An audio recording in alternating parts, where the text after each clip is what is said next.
నిమిషాల్లోనే కుండపోత వర్షం, గంటల్లోనే వినాశనం, ఊర్లనే తుడిచేస్తున్న జలప్రళయం, గంటల్లోనే ఏడాది కాలం కురిసేంత వర్షపాతం, మేఘాలు పగిలిపోయి ఆకాశమే కిందకు ఊడిపడిందా అన్నట్లుగా వర్షాలు సృష్టించే విలయ తాండవం అంతా ఇంతా కాదు. ఉన్నట్టుండి కుంభవృష్టి కురవడానికి కారణమేంటో అంతు చిక్కడం లేదు. క్లౌడ్ బరస్టుకు ఫ్లయింగ్ రివర్లే కారణమా? భూమి మీద ప్రళయాలు సృష్టిస్తుంది ఆకాశ నదులేనా? అసలు ఈ ఫ్లయింగ్ రివర్స్ అంటే ఏంటి, ఎలా ఏర్పడతాయి?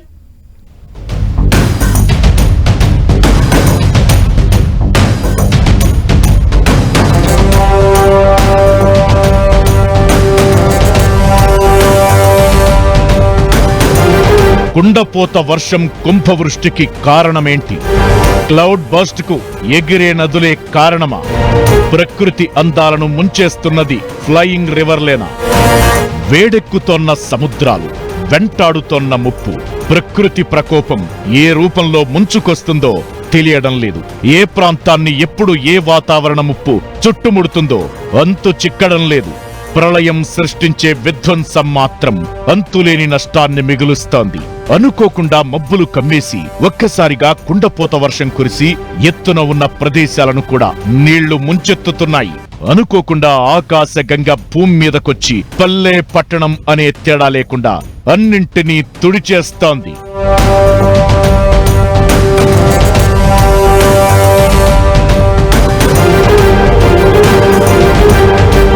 గంటల వ్యవధిలోనే కుండపోత వర్షం పడితే దాన్ని క్లౌడ్ బర్స్ట్ అంటున్నారు.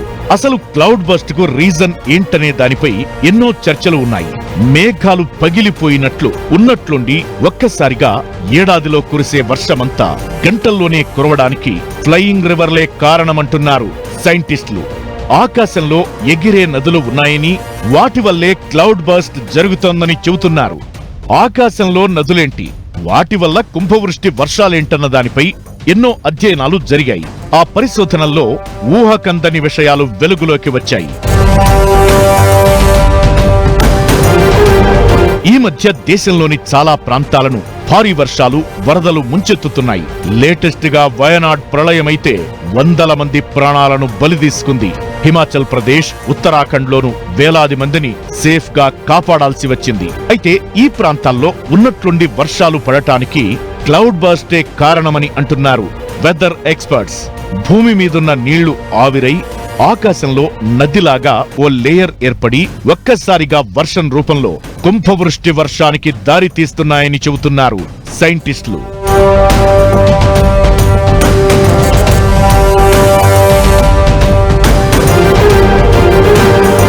గ్లోబల్ వార్మింగ్ అంటే భూమి వేడెక్కడం. రాను రాను భూతాపం పెరిగి తేమ శాతం పడిపోతోంది. భూమి మీదున్న నీళ్లు ఆవిరై ఆకాశంలో పాయలు ఏర్పడుతున్నట్లు కొన్ని అధ్యయనాల్లో తేలింది. వీటినే ఆకాశ నదులు లేక ఫ్లయింగ్ రివర్స్ అంటున్నారు. సముద్రాల్లోని నీరు వేడెక్కి పెద్ద మొత్తంలో ఆవిరిగా మారి ఆకాశంలో కంటికి కనిపించకుండా పాయలుగా ఫామ్ అవుతున్నాయి. ఆకాశంలోని దిగువ భాగంలో ఈ నీరు పట్టీగా ఏర్పడి వేడి ప్రాంతం నుంచి చల్లని వాతావరణం వైపు కదులుతూ అక్కడక్కడ ఒక్కసారిగా వర్షంగా లేదా మంచుగా కురుస్తుంది. అది కాస్త భారీ వరదలకు, కొండ చర్యలు విరిగిపడి విధ్వంసానికి కారణమవుతోంది.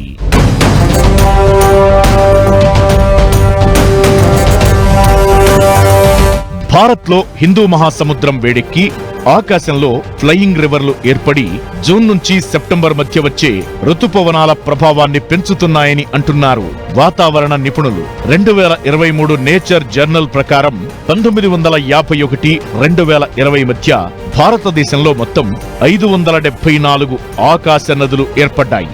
గత 2 దశాబ్దాల్లో ఏర్పడిన అత్యంత భారీ ఫ్లయింగ్ రివర్లు 80% వరదలకు కారణమయ్యాయి. 1985-2020 మధ్య ఋతుపవనాల సమయంలో భారత్లో వచ్చిన 10 అత్యంత భారీ వరదలకు ఇలాంటి 7 ఫ్లయింగ్ రివర్స్ కి సంబంధం ఉన్నట్లు స్టడీస్ లో తేలింది.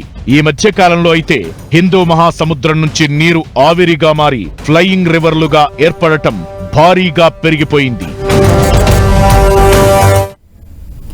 వానొస్తే వరదొస్తుంది, ఇది కామన్. భూమి మీద వచ్చే వానకు మేఘాలే కారణం, ఇది కూడా అందరికీ తెలిసిందే. కానీ కుండపోత వర్షాలకు సముద్ర మట్టాలకు లింక్ ఉంది. ఆకాశంలో ఉన్న నదులు ఒక్కసారిగా ఉప్పొంగి భూమి మీదున్న మనుషుల్ని ముంచేస్తున్నాయి. వాతావరణంలో తీవ్ర మార్పులకు దారితీసి ముప్పును తీసుకొస్తున్నాయి ఎగిరే నదులు. గ్లోబల్ వార్మింగే ఈ ఫ్లయింగ్ రివర్స్ కి కారణమా? భూమి మీద వేడి తగ్గితే క్లౌడ్ బరస్టులు ఉండవా?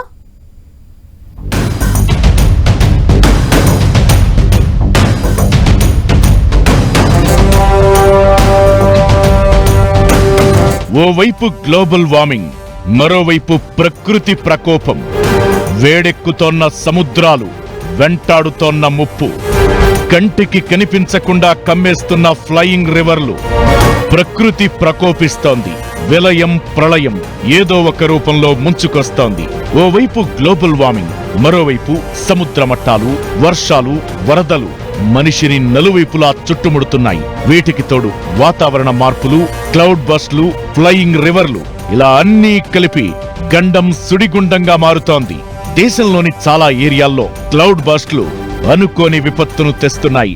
ఆ క్లౌడ్ బస్ట్ ను తెచ్చే ఫ్లయింగ్ రివర్లు కూడా గ్లోబల్ వార్మింగ్ వల్లే ఏర్పడుతున్నాయి.